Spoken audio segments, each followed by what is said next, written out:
It's a brief survey that lets the Air Force community members identify gaps and strengths in helping services at their local bases. So you can point out things that are problems and also point out things that are great so we can continue to keep doing those. The results help provide information that can be used to take action to guide our base programs. All Air Force military personnel, Air Force civilian employees are invited to take the survey. It only takes you about 20 minutes to get the survey done and complete. And it's the only survey that collects feedback about our local needs and resources, so it's a great place to have your voice heard. Yeah. The survey is available on government and personal computers and does not require a CAT card for participation.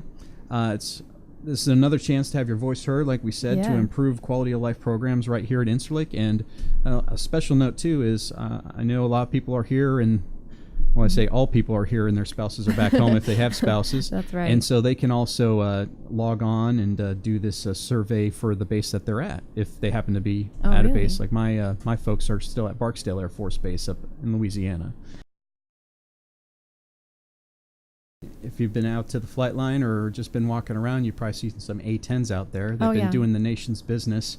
One of the big workhorses in this operation against ISIS. That's right.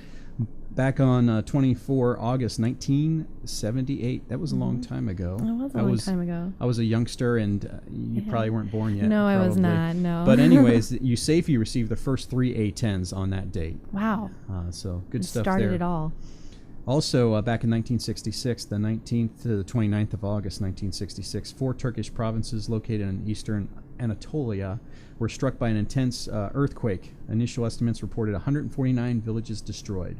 So it's kind of not a good story, but the good part of the story is USAFE aircraft, in response, flew 95,412 pounds of cargo, including a 36-bed hospital, and they also had a 5,100-gallon water filtration unit, generators, medicine, more, and supplies.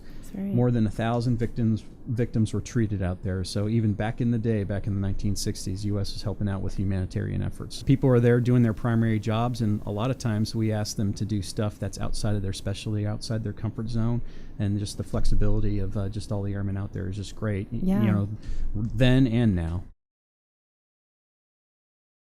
We're talking about those A-10s out there, plus other folks who got the 135s and everybody who supports the fight there. For the Mighty Titans and Team Incirlik, we contributed to these statistics. In Syria, 135 strikes, 159 targets damaged or destroyed.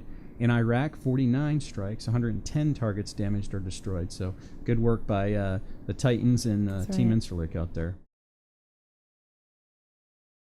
This came up a little bit ago, but first of all, just think about where we are right now. You know, think about what we get to do. This is a great opportunity. What a great opportunity to serve our nation overseas in the United States Air Force. We get to do a lot of cool stuff and support a lot of cool stuff. And it's natural, since we're doing all this great stuff, that we want to tell our friends and families about it. You know what I'm saying? About all the cool stuff we're doing, all the cool stuff that our friends are doing.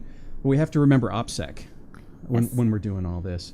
There are bad guys out there, and they're listening with the expressed intent to do us harm. And let's not give up any information that helps the bad guys build a picture to target our people or our mission. So let's keep ourselves protected. So that's the first thing. And then the last thing I'll say is I just wanted to give a shout out to everyone who supported the MQ-1 mishap recoveries that happened these last 7 days or so. Awesome job. Titan standard, Team Incirlik standard, perfect job. We did a great response, very efficient. Everybody got back, no injuries, and just from the bottom of my heart and on behalf of the boss, Colonel Eglin, I'd like to also express his thanks to everybody that helped out and supported that cause. That's right. Hopefully we'll get that stuff handed off to the folks back in CONUS, and we'll figure out what went on, and we'll go from there and make things even safer.